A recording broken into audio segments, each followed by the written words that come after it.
হয়, মোৰ নাম হৰেণ দাস, মোৰ ঘৰ বিহাৰীত। মই সেউজী ধৰণী ধুনীয়া এটা পেজ খুলি পেলাই আজি বিভিন্ন কেইবাবছৰবোৰ ধৰি অসমৰ বিভিন্ন প্ৰান্তত গছপুলি ৰোপণ কৰি আহিছোঁ। আৰু যিসকল মানে দুখীয়া লোক তেখেতসকলক গছপুলি কেতিয়াবা কেতিয়াবা ফ্ৰী দিওঁ। আৰু যেতিয়া আমি ৰঙা চন্দন আৰু বগা চন্দন যেতিয়া আমি কাৰোবাক দিবলগীয়া হয়, তেতিয়া অলপ মানে মূল্য এটা ল'বলগীয়া হয়, যিহেতুকে এইবিলাক বাহিৰৰ পৰা কিনা হয়।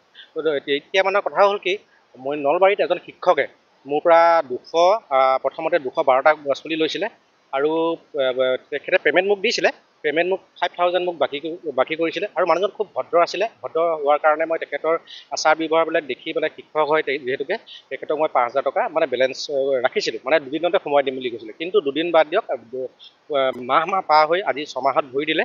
তেখেতে কিন্তু পইচাটো আমাক নিদিলে। বাকী তেখেতে আৰু এটা কাম কৰিলে যে গছপুলি মৰিলে আপুনি গছপুলি আমাক ৰিপ্লেচ দিয়ক, আপুনি যিহেতু গছপুলি ৰিপ্লেচ দিয়ে। এতিয়া আমি ভাবিলোঁ যে গছপুলিকেইটা মৰিছে যেতিয়া আমি গছপুলিকেইটা ৰিপ্লেচ দিওঁ, আমাৰ পে'মেণ্টটো পাম নিশ্চয় বুলি ভাবি আমি সুদূৰ বিহালীৰ পৰা গুৱাহাটীত গৈ আমি গছপুলিখিনি আমি ৰিপ্লেচ দিলোঁ। তথাপিতো তেখেতে সেইদিনাখনেই 15 মিনিটত টকাখিনি সোমাই দিম বুলি কৈ আমাক টকাখিনি সোমাই নিদিলে। এই 6 মাহ যে 6 মাহৰ ভিতৰত মিনিমাম মোৰ পৰা 20টা স্কেনাৰ লৈছে আৰু কেইবাবাৰো একাউণ্ট নম্বৰ লৈছে, তথাপিতো সোমাই নিদিয়ে আৰু ফোন ছুইচ অফ কৰে। আৰু মোৰ অসমৰ বিভিন্ন প্ৰান্তত মোৰ বন্ধুবৰ্গ আছে, গছপুলি ৰোপণ কৰা বন্ধুবৰ্গ আছে, তেখেতসকলেও তেওঁক ফোন কৰে, ফোন কেতিয়াও ৰিচিভ নকৰে।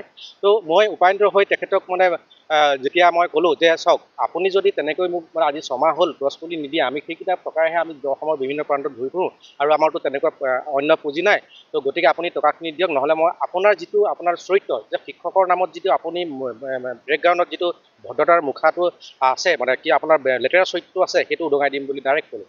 তাৰপৰা কৰা তুমি কৰা, কি কৰা, ডোণ্ট কেয়াৰ বুলি ক'লে। তাৰপিছতে মই ভিডিঅ' কৰি দিলোঁ তেখেতে যে এনেকুৱা মোক কৰিলে বুলি। এতিয়া তেওঁ মোক মানে ঘৰৰ পৰা উঠাই লৈ মাৰিম বুলি মানে ভাবুকি দিছে আৰু কোৰ্টত জেলত ভৰাই দিম বুলি ভাবুকি দি আছে। গতিকে উপায়ন্তৰ হৈ মই থানাত আজি এই এজাহাৰখন দাখিল কৰিছোঁ। ব্যক্তিজনৰ নাম হ'ল সুশান্ত শৰ্মা। নলবাৰী ভাৰত একাডেমী বুলি এখন ডাঙৰ একাডেমী আছে তেখেতৰ। মোৰ মিনিমাম এতিয়া 7,200 টকা পাবলৈ আছে। মানে যিহেতুকে কেনেকৈ 7,200 টকা, যিটো আমি 22টা পুলি ৰিপ্লেচ দিছিলোঁ, তেখেতে মোক ফটোটো দিব নোৱাৰি, তেখেতে মিছা কৰি আকৌ 22টা পুলি মোৰ পৰা নিছে। আজি দাখিল। মোৰ ন্যায় লাগে, পইচাখিনি দিব লাগে। যিহেতুকে যিটো গৰম হৈছে, এই গৰমত আমি প্ৰকৃতিৰ ভাৰসাম্য ৰক্ষা কৰিব লাগিব। আমি বিভিন্ন ঠাইত যাবই লাগিব আৰু আমি নলবাৰীত আকৌ যাব লাগিব। নলবাৰীত যদি আকৌ মই যাওঁতে তেখেতে যদি মোক কিবা গণ্ডগোল কৰে বা তেনেকুৱা এটা প্ৰাণৰ প্ৰতি ভাবুকি আছে, সেই গোটেইখিনি চালি জাৰি চাই মই থানাত কেছটো দিছোঁ। যাতে মইতো যে নলবাৰীত যে তেখেতৰ বাবে নোযোৱাকৈ নাথাকোঁ। মোক কোনোবা ব্যক্তিয়ে যদি তাত মাতে গছপুলি ৰোপণ কৰিবৰ কাৰণে মই যাম।